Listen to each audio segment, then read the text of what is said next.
Nous fêtions la Pentecôte ce week-end. La joie était grande pour les catholiques en ce jour qui marquait aussi leur retour dans leurs églises où les célébrations étaient de nouveau autorisées. Alors à l'origine de cette décision, on s'en souvient, différentes associations qui ont déposé une requête en référé devant le Conseil d'État, d'où ces voix qui se sont élevées ici ou là pour dénoncer l'inertie de la conférence des évêques de France ce matin. Je vous propose de nous interroger justement sur les liens entre l'Église et le politique et on voit ça avec vous, frère Olivier de Saint-Martin. Bonjour. Bonjour Isabelle. Vous êtes le supérieur de la province de Toulouse. Pourquoi vous ? Car vous êtes particulièrement illustré en faveur de la reprise de la messe. J'en veux pour preuve, dès le 6 mai, le projet Preach pour plan de retour aux activités cultuelles habituelles. Il était déjà mis à disposition de tous.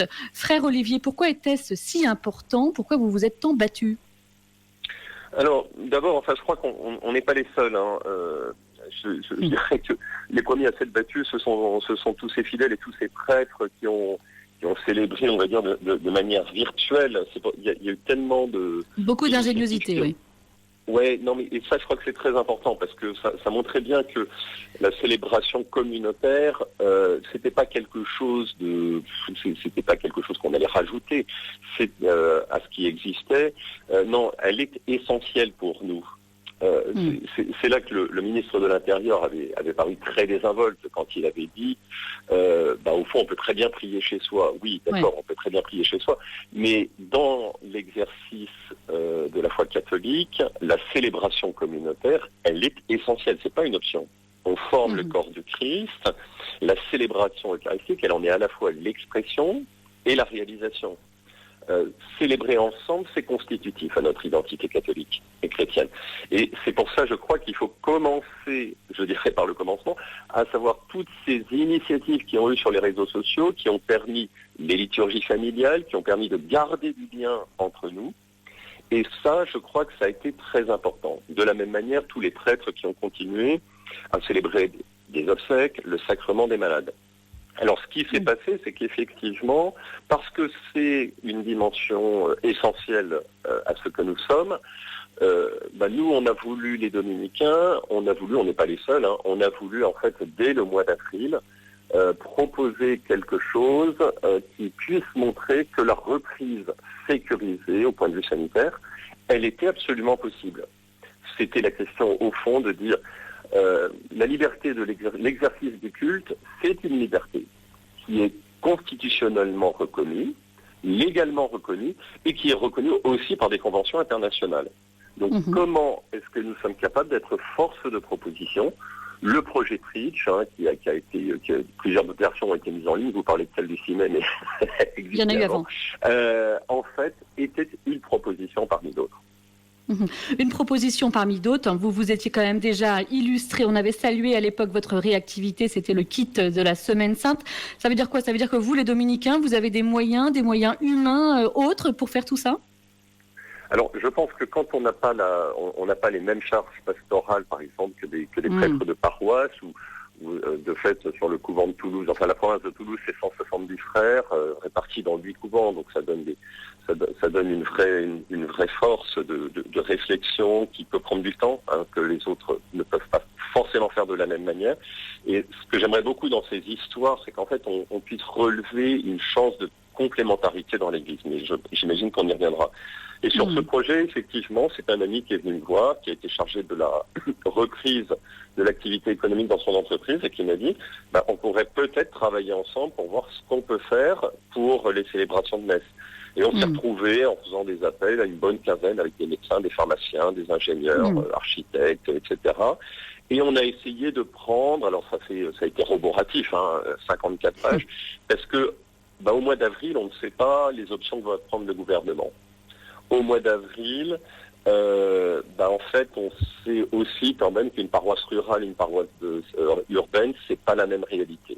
Et donc, on a essayé de prendre, pour être force de proposition, on a essayé de prendre plein d'options, les options les plus sécuritaires possibles au point de vue sanitaire, mais aussi des options très différentes pour une paroisse de ville, une paroisse de campagne, et que que chacun puisse s'y retrouver, c'était aussi l'idée de montrer à des gens qui ne nous connaissent pas forcément, voire qui nous connaissent rarement, qui ne savent pas l'amplitude de toutes les célébrations liturgiques qui ont lieu dans une église.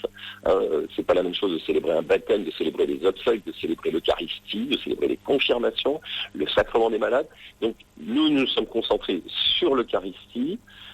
C'était de montrer que nous pouvions embrasser l'ensemble des liturgies avec différentes propositions, différentes options, et ainsi montrer que nous étions des gens responsables, des gens à peu près sérieux, crédibles, et qu'on pouvait nous faire confiance. Et puis, vous avez dit quelque chose de...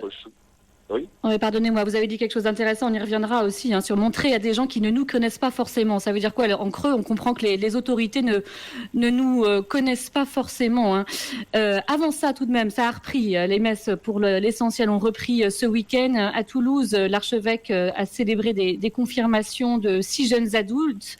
C'était à l'église Saint-François de Paul des Minimes. À nos confrères de la Croix, il a confié évidemment se réjouir de la reprise du culte, en précisant que ce n'était pas le grand rush, mais c'est tant mieux, dit-il. Il était vital de reprendre les cérémonies, mais il faut y aller doucement et avec prudence. Les fidèles se sont bien emparés de vos recommandations, frère Olivier de Saint-Martin?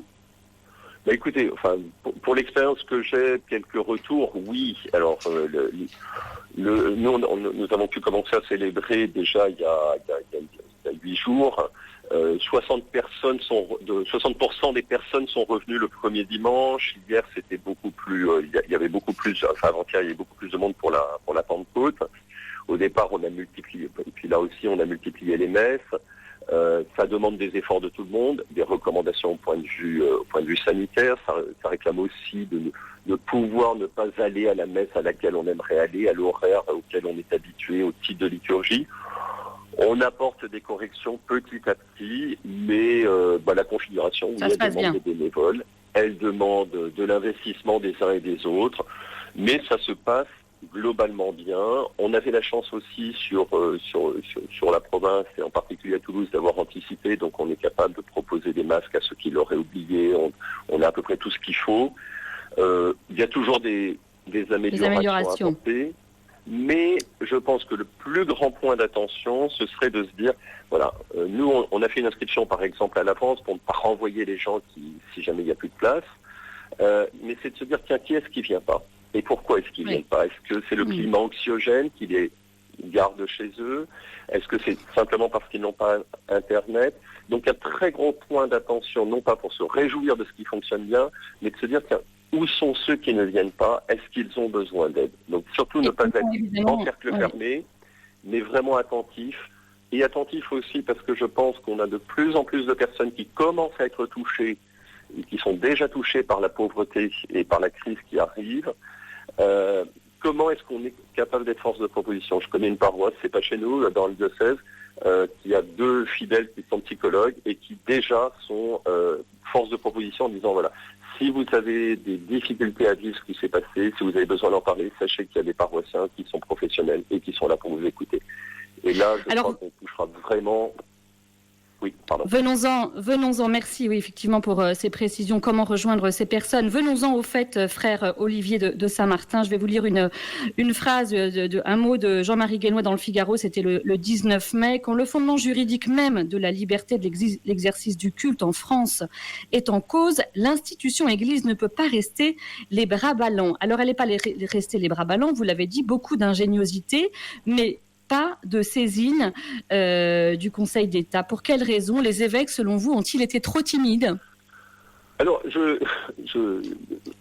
trouve d'abord qu'on a une faculté à polémiquer entre nous qui est assez sidérante. Enfin, pardon. Ça, c'est les journalistes toujours. Oui, non, mais c'est pas que les journalistes. C'est-à-dire que je me dis, tiens, chacun a fait le job comme il pouvait, comme il l'entendait. Et finalement, moi, je me dis, ça a été assez complémentaire. C'est-à-dire qu'il y a ceux qui ont dialogué, il y a ceux qui ont fait du pratique, il y a ceux qui ont saisi le Conseil d'État. On pourrait se dire, finalement, il y a une certaine complémentarité entre toutes ces actions et on s'en réjouit. Et on a une faculté, en fait, à distribuer des bons et des mauvais points. Et je pense que c'est plus compliqué que ça. Moi non plus, je ne l'ai pas saisi le Conseil d'État, donc je me sens assez libre. Quand quand vous discutez avec quelqu'un, spontanément, vous l'emmenez pas en même temps au tribunal. Bon. Et puis, je pense que dans l'Église, et je vais essayer de répondre quand même précisément, dans l'Église, je pense que quelque part, on se souvient, avant d'aller au tribunal, dit Jésus, eh bien, mets-toi d'accord avec ton frère. Donc je pense qu'il y a quelque chose qu'on a essayé de faire dans cet ordre-là. Après, là où je rejoins Jean-Marie Guénois, c'est effectivement de se dire, aller au Conseil d'État, ce n'est pas attaquer judiciairement celui qui est en face de nous, c'est demander de vérifier si une loi est conforme à ce qu'elle doit être, si elle est conforme au droit. Alors, moi je ne regrette pas du tout que le Conseil d'État ait été saisi. J'en rends grâce parce que le Conseil d'État a pu justement dire que la loi n'était pas conforme à l'esprit, à la Constitution, et qu'elle n'était pas conforme au libre exercice du culte qui a une dimension communautaire. Alors, oui, les évêques auraient pu saisir le Conseil d'État, moi aussi. Je sais que moi je ne l'ai pas fait parce que c'est pas mon réflexe. Ce réflexe juridique n'est pas le mien. Moi j'ai écrit au ministre de l'Intérieur le 28 avril pour lui faire part de ma surprise et de mes interrogations suite au discours du Premier ministre. Je n'ai pas eu l'idée du recours au Conseil d'État. Peut-être que c'est des réflexes qu'il est bon de prendre, c'est technique. Sur tous les référés qui ont été déposés par un paquet d'associations, il y en a plusieurs qui ont été rejetés par le Conseil d'État. Donc c'est technique. Il faut que nous ayons des gens qui nous aident à saisir aussi ce que c'est que cette technique du Conseil d'État. Et encore une fois, que ce n'est pas une attaque judiciaire, c'est une demande de vérification de conformité de la loi. Qu'est-ce que cette histoire dit, frère Olivier de Saint-Martin, de la connaissance que le politique a de la religion catholique? Vous aviez l'air tout à l'heure tout de même de dire qu'il ne nous connaissait pas beaucoup. Un évêque, l'évêque de Nanterre, parlait d'un tropisme anti-catholique. Alors, il y a sans doute des gens qui ne sont pas hyper favorables, à la fois catholiques, au ministère dans les sphères d'autorité, chez les fonctionnaires, comme dans le reste de la société. Moi, je dirais que peut-être la plus grande chose, c'est que la culture chrétienne, elle a disparu. Les politiques, les gens qui s'occupent aussi de nous, comme nos contemporains, ne savent pas ce que c'est que la foi catholique. C'est rite. Je ne suis pas sûr qu'ils en connaissent le sens, qu'ils en connaissent le déroulé dans l'ensemble des rites. Or, nous partons très souvent du postulat que les gens qui sont en face de nous connaissent. Non, la culture chrétienne, elle n'existe plus. Et les gens qui sont en face de nous, en général, ne nous connaissent pas, mais même à l'intérieur de l'Église. Alors, je suis très heureux, le ministre de l'Intérieur a envoyé un tweet pour fêter aux chrétiens bonne Pentecôte. Bonne fête de Pentecôte. Donc il a eu l'oral de rattrapage. Non, mais je pense que c'est bien. Il y a quelqu'un qui lui dit, mais c'est bien de le faire. Ça implique une grande vigilance de notre part et de pédagogie peut-être. Ah oui. Il faut qu'on soit vigilant, c'est-à-dire qu'il ne faut pas qu'on parte du postulat que les gens nous connaissent. Ensuite, je pense qu'il faut qu'on parte du postulat que pour les gens, la religion, qui sont en face de nous, mais aussi pour beaucoup de chrétiens, malheureusement, la religion, notre foi, est devenue un système de valeurs, une philosophie de vie. C'est beaucoup plus que ça. Pour nous, nous sommes destinés, notre visée, c'est la vie éternelle. Notre foi regarde la vie éternelle. Et donc là, si on comprend ça, on va voir qu'il y a aussi une vigilance à avoir entre ce qui relève du politique et du gouvernement, la sphère légitime des autorités publiques, mais aussi quelque chose qui relève intrinsèquement de l'Église, c'est la sphère politique ne doit pas légiférer sur la manière, son pouvoir de légiférer ne s'étend pas à la manière d'exercer le culte. Et ça, je crois que c'est très important pour nous d'avoir cette vigilance. Ils ne savent pas ce que c'est, et spontanément, comme ils ne savent pas, ils vont penser que, oui, ça relève de l'État de dire que je peux ou non donner la communion à des malades. Non. Ça relève du gouvernement de l'Église. Merci beaucoup, frère Olivier de Saint-Martin. Malheureusement, nous sommes déjà obligés de nous quitter. Vous êtes le supérieur de la province des Dominicains de Toulouse, également l'auteur d'un livre est sorti le 15 mai, Libéré, relevé. Comment comprendre comment Dieu nous sauve? C'est aux éditions MAM. Un grand merci à vous de ces explications et éclairages. À bientôt. Alors, merci Isabelle. Juste pour terminer, vraiment que l'Esprit Saint que nous venons de fêter soit celui qui nous unisse, qui nous fasse prendre conscience de la complémentarité des membres du corps et que nous soyons témoins de l'unité, justement, de l'action de l'Esprit. Merci à vous.